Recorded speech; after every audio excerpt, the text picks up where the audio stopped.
Episode की शुरुआत में हमें एक अलग यूनिवर्स दिखाते हैं जिसके अंदर एक दोइकुई नामक कॉन्टिनेंट है। वहाँ लोगों के पास मैजिक तो नहीं, लेकिन वहाँ के लोगों की एनर्जी का मेन सोर्स दोइकुई है।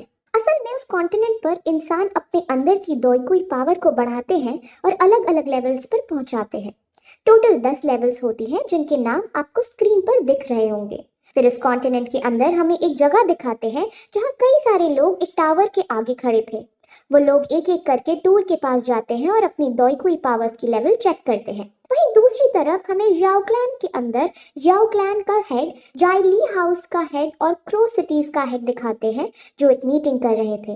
असल में जियाली हाउस के हेड ने क्रो सिटी के हेड के साथ मिलकर याओई क्लैन के मार्केट को ज्यादा पैसे देकर अपने साथ मिला लिया था। यानी अब याओई क्लैन के हेड को नुकसान होने वाला था। याओई क्लैन का हेड का नाम जियाजान था। अब इस बात से उसे बहुत गुस्सा आता है, लेकिन फिर गुस्से पर काबू करके वो उसे एक वेडिंग इनविटेशन का कार्ड देता है और कहता है बेटा है कि शादी नायान यान रैन के साथ फिक्स हुई है जो कि नायान फैमिली से ताल्लुक रखती है। अब पहले तो उसकी इस बात से फट जाती है कि जाओयान इसका बेटा है, क्योंकि जाओयान इतना ब्रेव फाइटर था कि उसने 4 साल की ही उम्र से मार्शल आर्ट सीख लिए थे और 11 साल की उम्र में वो लेवल 9 पर पहुंच गया था। और दूसरी बात जो उन्हें सदमे में ले डालती है कि जिसकी उससे शादी होने वाली थी वो हालांकि शहर के बाहर का ही है, लेकिन वो बहुत बड़े क्लान यानी बहुत ज्यादा समृद्धि है उनके शहर में। अगर उनसे इनकी शादी हो जाती है तो जाई क्लैन इतना पावरफुल हो जाएगा कि उसके आगे पीछे उसकी कंपटीशन करने वाला कोई नहीं होगा। अब जॉय बाकी क्लैन के हेड्स की हालत पर हंसता है और उनके खूब मजे लेता है। वहीं जहां एक टावर के नीचे सबका लेवल चेक करा जा रहा था, वहां पर जॉयान आता है और अपना लेवल चेक करता है, जिसके बाद उसका लेवल सिर्फ 3 निकल कर आता है और ये देखकर वो काफी ज्यादा निराश होता है। सब जितने भी लोग होते हैं सब उसका मजाक उड़ाने लगते हैं, लेकिन वो वहाँ उसकी अडॉप्टेड बहन की जिसका नाम जियाओ जनर था वो वहाँ आकर उसे धीरज देती है और खुद अपना लेवल चेक करने जाती है, तो वो अपना लेवल 9 पाती है। जाओयान इससे और भी टूट जाता है। वहीं दूसरी तरफ अब जियाओ क्लैन के अंदर लड़की आती है जिससे जायान की शादी होने वाली थी। उसका नाम बहुत बड़ा है इसलिए मैं सिर्फ उसे नायान ही कहूंगी। नायान पहले तो वहां आकर जाओजान को ग्रीट करती है और उसको फिर एक क्यू कलेक्टिंग पिल देती है। वो रिंग कोई ऐसी वैसी रिंग नहीं है। उस पिल को जो भी लेता है वो दोइकी की पावर्स को आसानी से प्राप्त कर सकता है, लेकिन एक इसमें रिस्क है कि अगर ये पिल फेल हो जाएगी तो लेवल 9 का योद्धा लेवल 8 पर आ जाता है, और अगर किसी का ज्यादा ही लक खराब हुआ तो इससे भी 10 गुना नीचे गिर सकता है। ये पिल उन लोगों को काफी बेनिफिट करती है जो लेवल 9 पे होते हैं, क्योंकि लेवल 10 पर पहुंचने के लिए इस पिल की मदद से बहुत आसानी हो जाती है। अब ये पिल बहुत ही अनमोल और महंगी थी, इसीलिए पहले तो जारजैन लेने से मना करता है, लेकिन नायान उससे कहती है कि ये मैं आपको फ्री में नहीं दे रही हूँ, मैं आपके बेटे से शादी तोड़ना चाहती हूँ और ये पिल उसी का मुआवजा है। अब ये सुनकर जारजैन को काफी दुख होता है, क्योंकि अगर अब इस मौके पे शादी टूटेगी तो उनके परिवार की काफी बदनामी होगी। अब उनमें बहस होने लगती है और बहस इस कदर तक पहुंच जाती है कि वो तलवार निकालने का भी सोचते हैं, लेकिन नायान अपने साथ अपने अंग रक्षक भी लाई थी जो बहुत पावरफुल थे।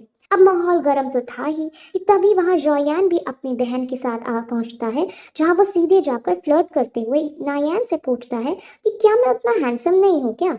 नायान भी उसका बहुत ही शातिर आवाज में जवाब देती है कि हैंडसम होने या ना होने की कोई बात ही नहीं है। तुम एक समय पर बहुत ताकतवर वॉरियर थे और तुमने लेवल 9 तक को अचीव कर लिया था, लेकिन अब तुम सिर्फ एक लूजर हो जो अपनी शक्तियों को खो चुका है, और मैं ऐसे लड़के से कभी शादी नहीं करूंगी जो कमजोर हो। अब जायान भी काफी समझदार था, इसीलिए वो उसके सामने कहता है कि इस प्रॉब्लम से बचने के लिए अब एक ही तरीका है कि शादी के बाद हम डिवोर्स ले लेंगे। अब ऑब्वियसली नायान ये नहीं करती है, क्योंकि इस डिवोर्स से नायान के परिवार की भी काफी बदनामी होगी।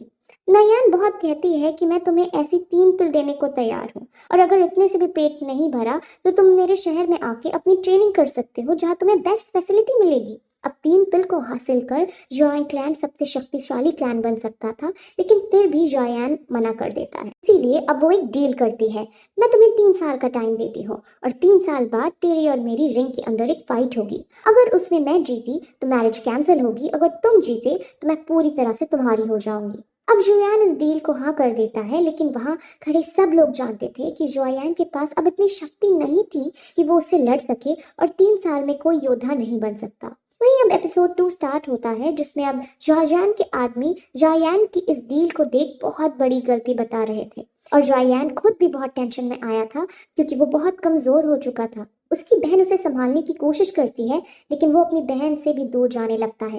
रास्ते में फिर उसे कुछ साथी मिल जाते हैं जो उसे काफी चिढ़ाने लगते हैं और उसका मजाक बनाते हैं। वो पहले उससे ये डील करने के लिए कोसते हैं और फिर उसको जीनियस जीनियस कहकर चिढ़ाते हैं, जिस पर अब उसे गुस्सा आता है, इसलिए वो फाइट करने की कोशिश करने लगता है लेकिन खूब बुरी तरह से पिट जाता है। लेकिन तभी वहां उसकी बहन जानौर आके उसे बचाने लगती है, जिस पर वो लोग उसका और भी मजाक उड़ाने लगते हैं कि एक लड़की का सहारा ले रहा है। अब इस सब से उसका दिल काफी ज्यादा टूटता है और वो वहां से रोते रोते वहां से भाग जाता है। वो सीधे अपनी मॉम की ग्रेव पर जाकर रोने लगता है। जाओ जैन भी उसे रोता हुआ देखता है लेकिन उस पर गर्व महसूस करता है कि उसने बहादुरी के साथ इस डील को एक्सेप्ट किया था।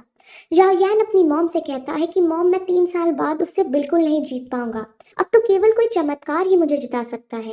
और जैसे ही वो ये कहता है वहां उसकी रिंग अपने आप बाहर निकल आती है और उसके अंदर से एक आदमी निकलता है जो उससे कहता है कि अगर तुम 3 साल बाद नुयान को हराना चाहते हो तो मैं तुम्हारी लेवल्स बढ़ाने में मदद करूंगा, यानी तुम्हें मार्शल आर्ट्स की ट्रेनिंग दूंगा। वो उसको एक बात समझाता है कि दोईकुई स्किल्स 4 क्लास और 12 लेवल्स में बनती है। 4 क्लासेस के नाम हेवन, अर्थ, ब्लैक और येलो है और हर क्लास के अंदर 3 लेवल्स हैं। लुयान अगर उससे साथियों के पास ब्लैक की हाई लेवल स्किल्स हैं और अगर तुम चाहो तो मैं तुम्हें उससे भी हाई लेवल्स की स्किल्स सिखा सकता हूँ। अब जुयान उसकी बात सुनकर खुश होता है लेकिन एकदम फिर वो अपने दिमाग का यूज कर उस पर शक करने लगता है कि क्लास ब्लैक से ज्यादा शक्तिशाली तो क्लास हेवन है और क्लास हेवन की स्किल्स सीखने में तो कई सदियों लग जाएंगी। ये जरूर ही कोई ठग है।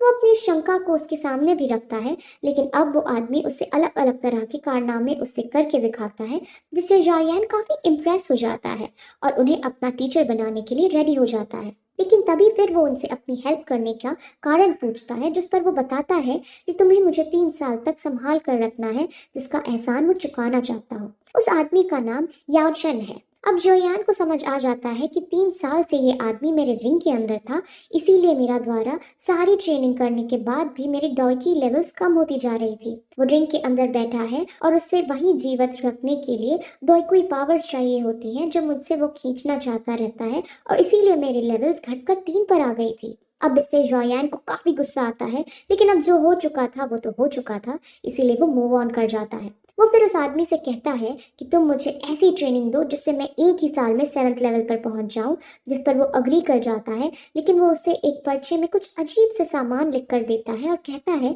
कि तुम इन सब इंग्रेडिएंट्स को इकट्ठा करो, तब मैं तुम्हें सिखाऊंगा। अब वो सारे इंग्रेडिएंट्स बहुत महंगे थे लेकिन कोई और चारा ना होने पर वो मान जाता है। वहीं दूसरी तरफ याली हाउस के हेड याली बाई जाओयान की समृद्धि को देख जाओयान को बहुत कोसता है, लेकिन तभी उसका बेटा उसके कान में कुछ कहता है और याली बी की ईविल स्माइल के साथ ये एपिसोड यहीं खत्म हो जाता है। सो अगर आपको ये वीडियो पसंद आई हो तो चैनल को सब्सक्राइब जरूर कर देना और बेल आइकन को भी दबाना ना भूलना। बाकी हम आपसे अगले वीडियो में मिलते हैं, तब तक के लिए बाय।